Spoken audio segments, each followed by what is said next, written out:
Oi, meu nome é Júlia e eu e meus colegas Antônio, Juan e Natália vamos apresentar para a disciplina de Traumato-Ortopedia 2, ministrada pelo professor Alexandre Marcolino, um artigo que fala sobre testes funcionais para membro superior, cujo título é Testes de desempenho funcional de membro superior, valores de referência para atletas de sobrecarga. Neste trabalho, abordaremos os seguintes tópicos: o que são e para que servem testes funcionais, a introdução do artigo, os métodos, explicação de cada um dos testes presentes no artigo, os resultados, a discussão, as limitações e a conclusão. O que são e para que servem os testes funcionais? São testes com finalidade de avaliar função ou desempenho de um segmento corporal, realizando avaliação conjunta de força, equilíbrio e controle neuromuscular. Servem principalmente para avaliação da parte clínica, mas também para a predição de lesão e desempenho.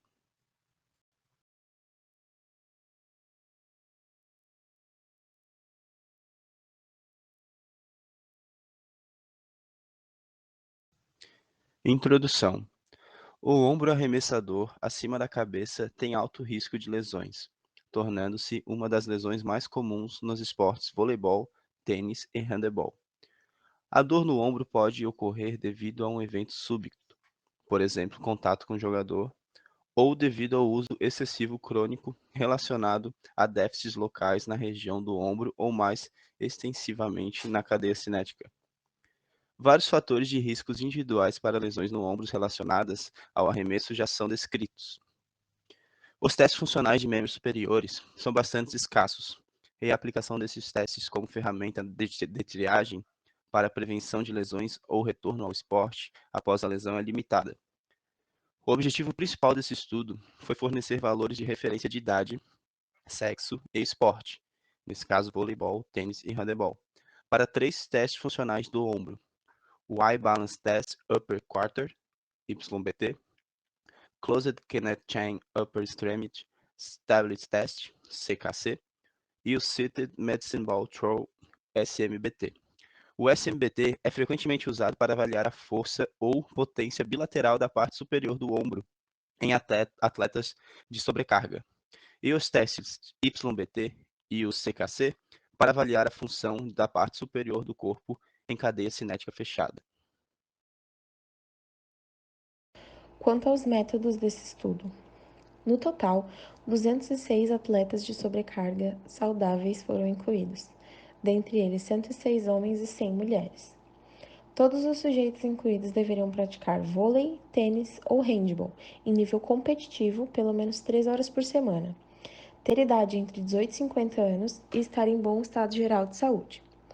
Os critérios de exclusão do estudo foram: 1. Histórico de luxação de ombro ou cirurgia no quadrante superior, inferior ou na coluna. E 2. Caso relatassem dor na participação esportiva nos últimos 6 meses. Os 3 testes funcionais foram realizados em ordem aleatória e os sujeitos receberam uma explicação verbal e demonstração visual de cada teste. Todos os testes foram executados com os pés descalços e foi dado encorajamento verbal padronizado para melhorar o desempenho máximo. Após um aquecimento curto e padronizado com movimentos multidirecionais de ombro, dentre eles 10 repetições de flexão para frente, abdução e flexões da parede, iniciou-se o procedimento de teste.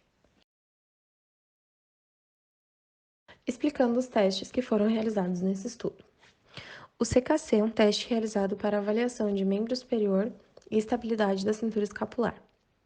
Os sujeitos tiveram de adotar uma posição de flexão com as mãos afastadas em aproximadamente 91 centímetros, marcados com 2 tiras de fita adesiva no chão, e com ambos os ombros perpendiculares às mãos.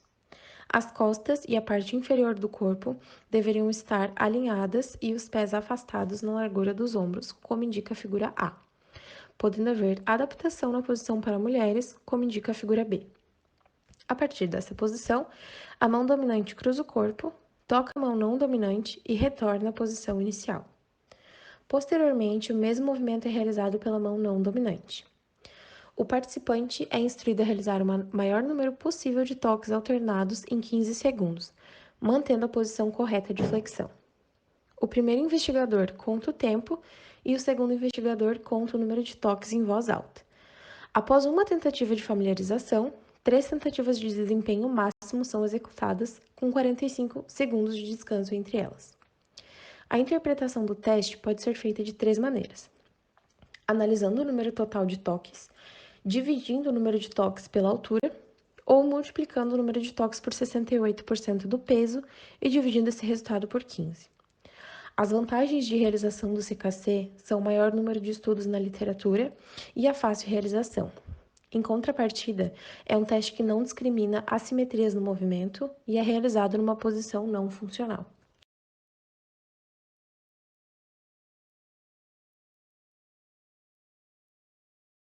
O YBT é uma ferramenta de triagem funcional de cadeia cinética fechada, podendo ser utilizado o kit Y-Balance Test ou fitas métricas para mensurar a distância alcançada pelo paciente.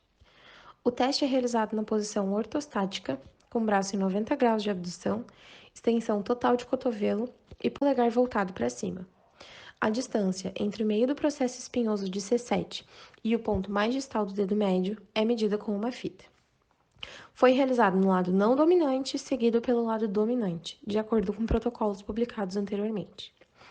Os sujeitos têm de ficar em uma posição de prancha de 3 pontos, com o ombro testado perpendicular à mão e com os pés afastados na largura dos ombros. A mão de teste foi colocada na plataforma de apoio com o polegar atrás de uma linha vermelha. A partir dessa posição, a mão livre deveria empurrar o indicador de alcance o máximo possível, no sentido de alcance medial, inferolateral e superolateral, e posteriormente retornar à posição inicial de forma controlada. Após 2 tentativas de prática, 3 tentativas de teste são realizadas em cada lado, com 30 segundos de descanso entre cada tentativa.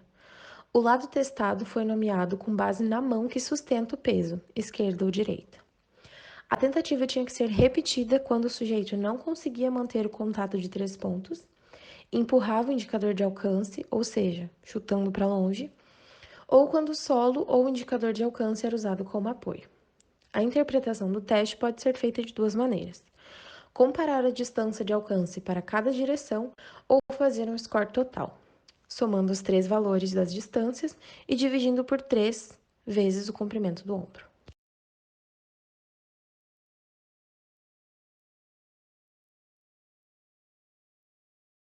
O SMBT é um teste de triagem funcional de cadeia cinética aberta para avaliar a força bilateral da parte superior do corpo. Os sujeitos são instruídos a sentar-se no chão com a cabeça, ombros e costas contra a parede.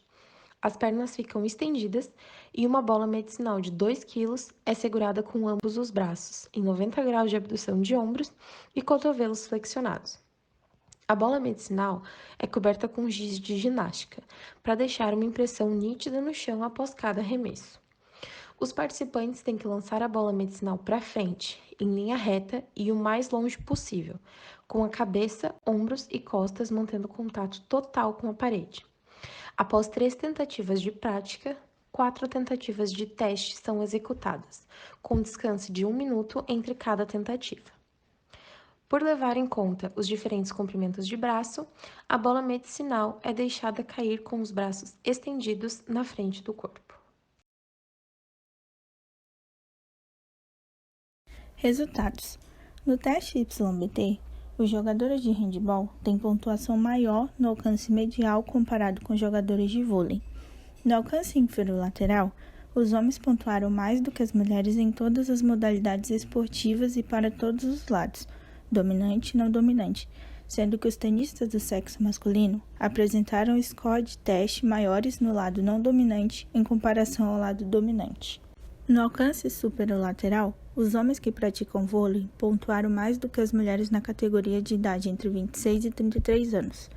Os tenistas do sexo masculino pontuaram mais do que as mulheres na categoria de idade entre 26 e 33 anos. E na categoria de idade entre 34 e 50 anos, os jogadores de handebol do sexo masculino pontuaram mais do que as do sexo feminino. No geral, Os scores dos testes no lado não dominante são maiores do que no lado dominante, e os homens atingem significativamente mais longe do que as mulheres. No teste SMBT, os homens têm pontuação de desempenho mais altas do que as mulheres para todas as categorias de idade. Além disso, as atletas do sexo feminino pontuam significativamente mais alto entre 18 e 25 anos, em comparação com a categoria de idade entre 26 e 33 anos. E no teste CKC, os homens pontuaram mais do que as mulheres, e as atletas entre 18 e 25 anos têm notas mais altas do que as atletas entre 34 e 50 anos. Discussão.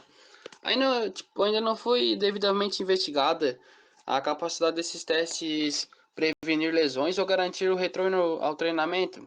Só que esses dados desses testes eles podem ser utilizados por treinadores, médicos e clínicos que façam parte de um programa de triagem e também que tem intuito em aferir o desempenho de um jogador em relação a outro jogador do mesmo sexo, idade e esporte.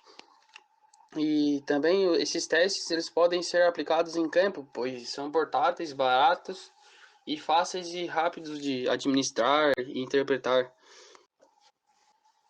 Já na YBT aqui, os atletas masculinos alcançaram uma pontuação maior que atletas femininos em todos os esportes. Mas eles não em todas as idades, sabe? Tipo, a gente tem como exemplo as jogadoras de vôlei feminino de 18 a 25 anos atingem mais pontuação do que idades entre 26 a 33 ou 34 a 50 anos. E também nesse teste não foi relatada nenhuma diferença significativa entre braço dominante e não dominante. Só que também para tenistas do sexo masculino, o desempenho do lado não dominante foi maior do que do lado dominante. Assim, resultou em pontuação total maior no lado não dominante.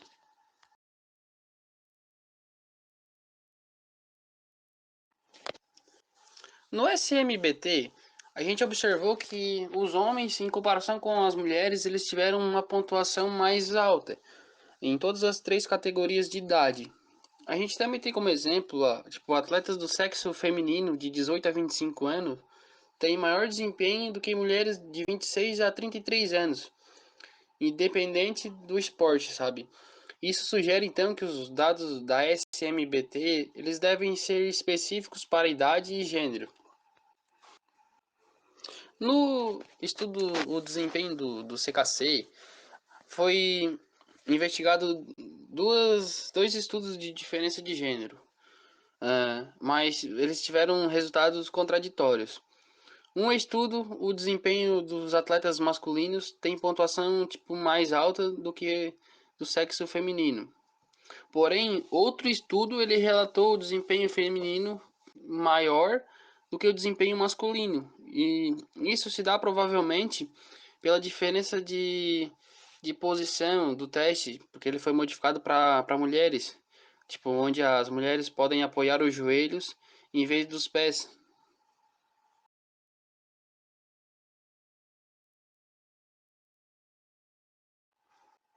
Limitações. Esse estudo teve apenas 3 esportes aéreos incluídos. Portanto, tipo, a exploração dos resultados para outros esportes devem ser feitas com cautela. A categoria de 34 a 41 anos e de 42 a 50 anos, elas foram mescladas por falta de participantes. E além dos critérios de inclusão e exclusão, e volume de treinamento e competição, não foi feita a subdivisão em nível de competição, o que poderia influenciar nos resultados. Por outro lado, isso levaria a uma inclusão apenas de atletas jovens, uma vez que atletas mais velhos costumam atuar em níveis recreativos ou baixo nível competitivo, né?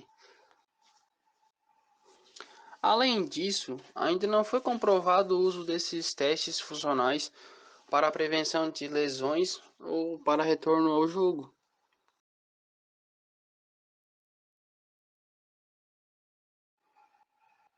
Conclusão.